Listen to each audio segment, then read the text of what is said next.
I think every team's different. All players are different, and any message to a team could be handled differently by different players, obviously. You're always trying to look in terms of motivation, and we're all motivated differently. Some guys are self-starters, and you don't really have to say a whole lot to them. I like self-starters.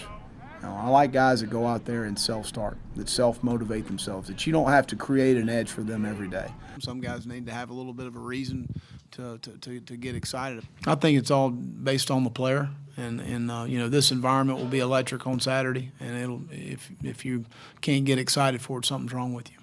If they don't like sticking their face in the fan, in the fire, so to speak, then it's in the game for them.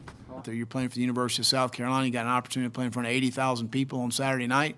What else do you need to get motivated about? So I don't have to sit there and give him a pep talk before practice to make sure his mind's ready to go. They understand it's a big ball game against a very good team. So I don't think that me standing up in front of our team and saying it's going to make any difference. You can't coach guts. You can't coach toughness. You can't coach relentless attitude. I put my mouse traps all over the building to let them know, don't take the cheese. Everybody's patting you on the back and telling you how good you are. The stuff we did, the intangibles, you can't coach that. You either have it or you can build it, you can instill it, but it's hard if kids don't battle and they do. When it matters the most. Well, if we put them on the field, they better play well. That's kind of our deal around here. So. I told them before we left the hotel today, if you get your opportunity to step between the white lines, there's a standard. So understand that, and the big eye in the sky don't lie. We're going to watch it all. You don't need a lot of motivation.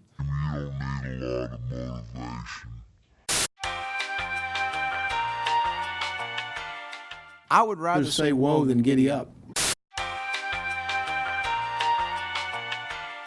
Are you surprised that after 3 games this year, Georgia, Kentucky, and now that we're talking about wide receiver drop passes after that was supposed to be a strength coming into the year? Very surprised. Do you have anything that you can attribute this to? No, I really can't. I mean, that situation, catch the ball. It's really the message. Catch the ball. I mean, you can argue about this thrown in traffic, this, that, and the other. They put you on scholarship at Florida, catch it. And we had too many drops. The ball was a little behind him, but you got to make that play. You got to make that play. It's a senior. You make that play. But he didn't mean to drop it. I mean, I can't catch it for him. We dropped the ball. How many drops we have tonight? 6, 7? I don't know. Big plays too. They got to catch the ball. That's what we're on scholarship for.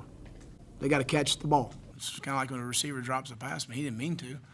We had some drops again. We had some drops which were unfortunate. But we got to catch the ball better. Again, we had too many drops. I figured at a Division I program we'd have somebody that can catch a punt. It was hand position on the drops might have been an issue. 15 drops at the position. We had a couple drops early in the game that were disappointing that I thought put us behind the chains a little bit. Well, it wasn't all on receivers. We had 3 drops at the running back position. So, I mean, when you say receivers, that's a little unfair. Catch the football, don't have it bounce off your helmet. Well, we had 6 drops. And if we caught 6 more balls, Jake would have completed 75% of his passes, which is generally viewed as pretty good. So we need to catch the ball.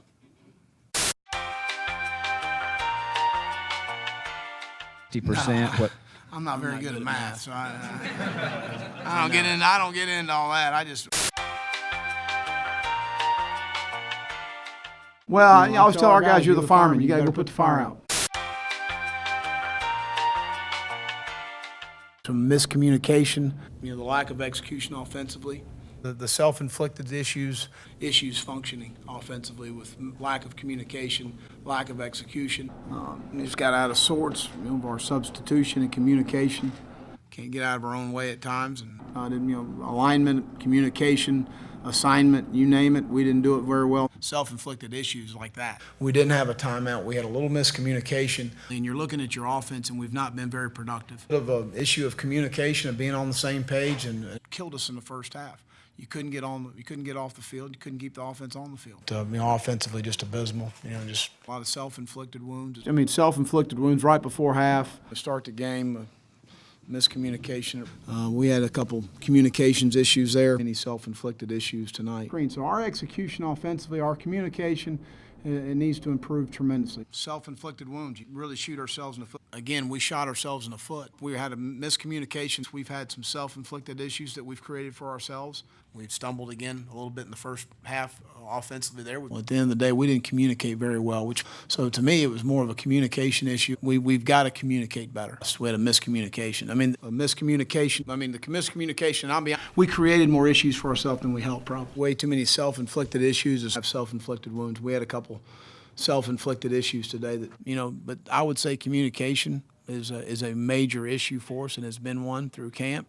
We self-inflicted a lot of issues for ourselves, and we cannot continue to kill ourselves, and we're really hurting ourselves this year. Self-inflicted issues.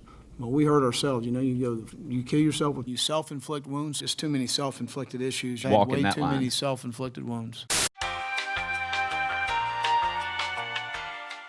But the more you move forward, your loyalties reside. Who's writing that check? So I'm a Gamecock.